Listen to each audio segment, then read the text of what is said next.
سلام تعنا باللي زخبركم تملكتي تلفزيون دمص عنا تግራይ علتاو زينا نهم ጉጅለ ፋሽስቲ አቢ አሕመድ ገበርት ሰናይ ትካላት ነሰራዊት ትግራይ ይዕጥቁ እዮም እና በለ ይዝርግሑ ዘሎ ብዕራይ ወለደ ዝ ዓይነቱ ጥቕነን ሓደገኛ መጸለምታን ጠጠው ንኽብል ውድብ ሕብራት ሃገራት አጠንቂቁ حلافي بيرو متحبار سبعو حجز ودب حبرات حجرات أوتشان مختل وانا صحفي اتودبن مارتين غريفز اب إثيوبيا زكايد وعدات دحر مززام اب زهبو حبراو مغلطي وجل فاشستي ابي غبرت سناي تكالات نسراويت تግራይ حدغታት يغبرلو كم اون يعطقوم አለው ዝብል መረዳዕታ ዘይተሰነየ ብዕራይ ወለደ መጸለምታ እና ገብረ ከም ዝኾነ ብምግላጽ ነዚ ተግባር ጠጠው ከብል ከም ዝግባዕ ተዛሪቦም ኣለው እቶም ሓላፊ ከም ዝበለ ክሲ ሚዛናዊ ኮነን ሃናጽውን ኣይኮነን እዚ ጠቀነ ሓደገኛ እዩ ከም ዝበሉ ተፈሊጥሎም مارتين غريفز اب تግራይ ተኸስቲቱ ዘሎ ሓደጋ ጥሜት ንምውጋድ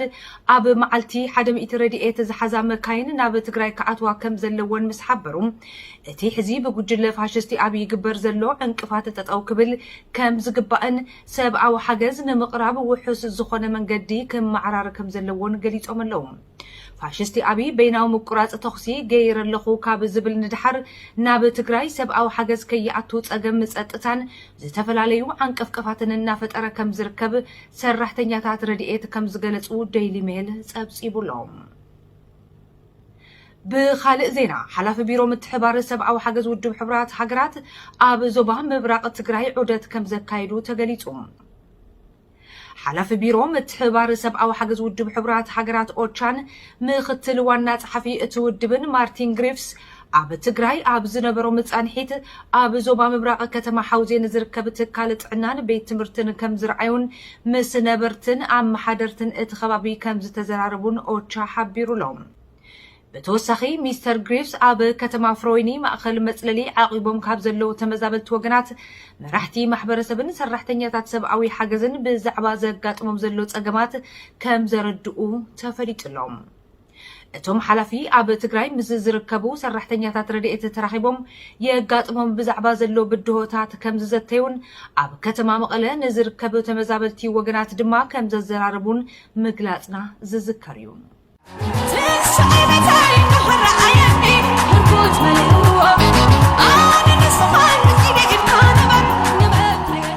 أبزوانا ويتصنعين أدب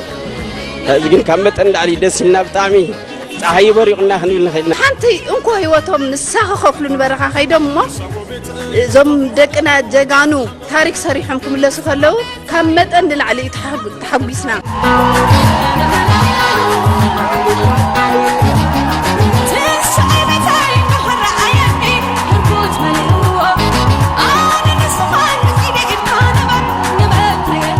فرست نايت مال إنيرو تودينا عوتي ليو عب تقرأينا كلتا سلسة جزء سعرنا يوم قطعنا كسعره منا كل جزء خات تقرأينا ناتقول لعيخنا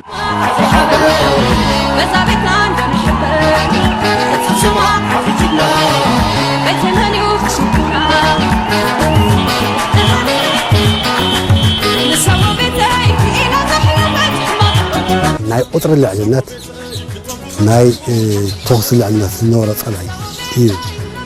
كندم سلسلة تردسنا سيدا كان هادي متصرع تواقي سعره بجقنة البنز أنا نبعتي بعض مترمي تلف صحيواتي أنا نبعتي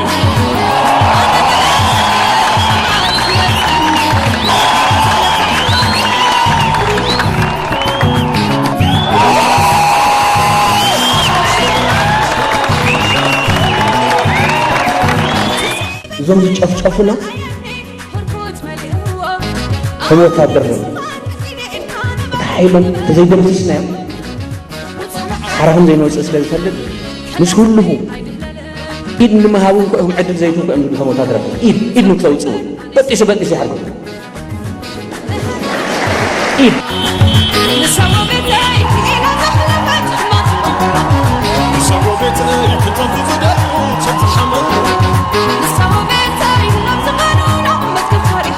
الساعتهم نايبهم يقولوا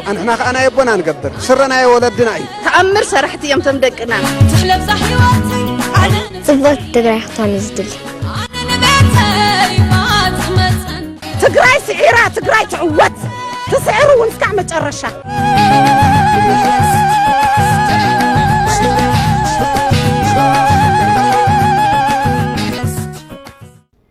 زيناتاتنا حزون النعطل اليوم أب تግራይ ዝተኸሰተ ሓደጋ ጥሜት ንምውጋድ ብርቱዕ ርብርብ ኣብ ዘድልየሉ ኣብ ዝሕዝ እዋን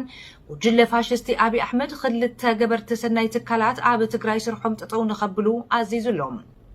ህዝብ ትግራይ ብጥሜትን ብጥይትን ንምጽናት ሕርጊድ ይብል ዘሎ ጉጅለ ፋሽስቲ አብይ አሕመድ ኣብቶም ዝሓለፉ ሒደት ኣዋርሕ ኣብ ትግራይ ኣገዳሲ ዝኾነ ሕክምና ሓገዝ ክገብር ዝጸንሐ ዶብ ኣልቦ ሓካይም MSFን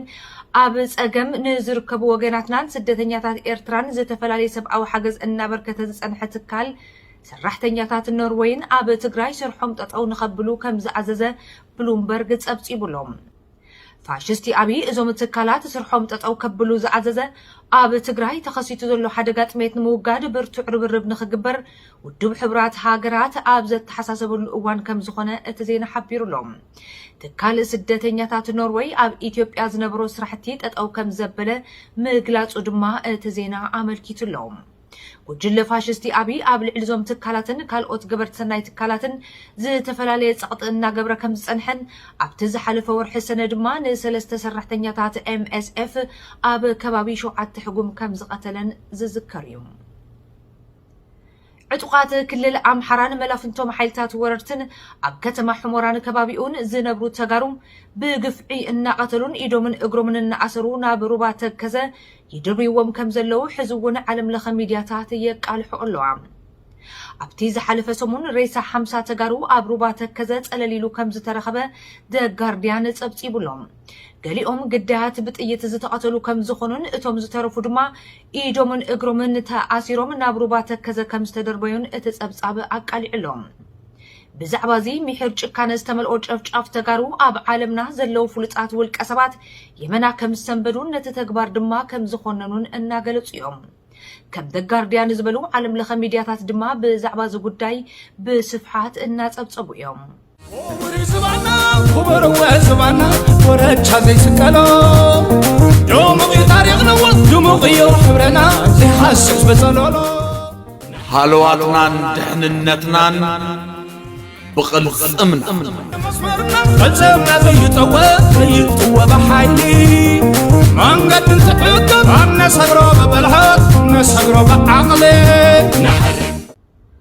أم حداري تتكال ترادؤون عالم لخ لمعات أمريكا USAID ناب سودان هاديموم زخدو تغارو سدتنياتات زركب اللو مأخل كم زرعيات حبيرو لهم أم حداري USAID سامانتا باور كاب حسوم قفعي فاشستي أبي أحمدن ملافنتو حيلتاتن هاديموم ناب سودان زخدو تغارو سدتنياتات أب زعقب اللو مسألة عمرا كوبام ودت كم زغبرا USAID أب زرقحو مجلس برس عمل كيتو لهم እተን ኣመሓዳሪት ብዛዕባ መነባብሮ ተጋሩ ስደተኛታት ምስ ወከልቶምን ከም እውን ሰራሕተኛታት ረድኤትን ከም ዝተዘራርባን ኣብ ልዕሊ ተጋሩ ስደተኛታት ብዛዕባ ዝወረደ ዘስካሕክሕ ጾታዊ መጥቃዕቲ ድማ ውፃእ መዓት ካብ ዝኾና ወገናት ከም ዝሰምዓን እቲ ሓበሬታ ይረድም ሳማንታ ፓወር ፋሽስቲ አብይ አሕመድ ሰብኣዊ ሓገዝ ናብ ትግራይ ከይኣቱ ይገብሮ ዘሎ ዓንቀፍቀፋት ጠጠው ንኸብል ጸቕጥን ምግባርን እቲ ተኸሲቱ ዘሎ ሓደጋ ጥሜት ንምውጋድን ኣብዚ ሰሙን ናብ ኢትዮጵያ ክመጻየን ኣብ መወዳእታም ፋሽስቲ አብይ አሕመድ ብዝወልዖ ኩናት ኢትዮጵያም ብቁሉላው ትሕቀናላ ተባሂሉ ፋሽስቲ አብይ አሕመድ ብዝወልዖ ኩናት ኣብ ትግራይ 400,000 ወገናት ብጥሜት ይሰቀዩ ከም ዘለው ንዋሃቢት ቃል ዓለም ለኸ ኮሚቴ ቀይሕ መስቀል ኣብ ኣፍሪካ ብምውካስ ዝጸብጸበ ዶቸ በለ ኣብ ትግራይ ዝለዓለ ሕጽረት መድሓኒት ነዳድን ገንዘብን ከም ዘሎ ኣመልኪቱሎም وهابيت قال عالم لخ كوميتي قيح مسقل اليونا سينينكم اب تግራይ ዘሎ ሰብኣዊ ቅሉላው ብዘት ሓሳስብ ደረጃ እናተጋደደ ከም ዝመፀን ብፍላይ ሓረስቶት ትግራይ ኣብ መዓልቲ 1,000 ቁራስ ካብ መጥዓም ሓሊፎም ዘጽግብ ምግቢ ከም ዘይረኽቡ ሓቢረን ኣለዋ ሕዚ ኣብ ዝተፈላለዩ ከባብታት ኢትዮጵያ ኩናትን ዕግርግርን ቅሉላውን ከም ዝዓሰለን እቲ ኩናት ድማ ካብታ ሃገር ሓሊፉ ናብ ጎረባብታ ሃገር እውን ከይልሕቕ ተሰጊኡ ከም ዘሎን እቲ ጸብጻብ ኣመልኪቱሎም ማእኸል ስሕበት ሰላምን ምርግጋእን እቲ ዞባን ኣብ ዓለምና ድማ ዝለዓለ ቁጥር ዘለዎ ዓቀብቲ ሰላም ወተሃደራት ንውድብ ሕብራት ሃገራት ብምብርካት ትልለ ዝነበረት ሃገር ሎሚ ከቢድ ዝኾነ ሓደጋ ምብትታን አንጸላሊዋ ከም ዝርከብ ዶይቼ ቬለ ኣፍሊጡሎም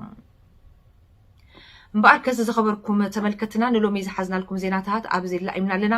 ብኻልኦት ተመሳሰልቲ ዛዕባታት መሊስና ክንጋነኢና ክሳብ ሽዑ ሰላም ሓለዋትና ንድሕንነትና ንብቕልጽምና ትግራይ ትስዕር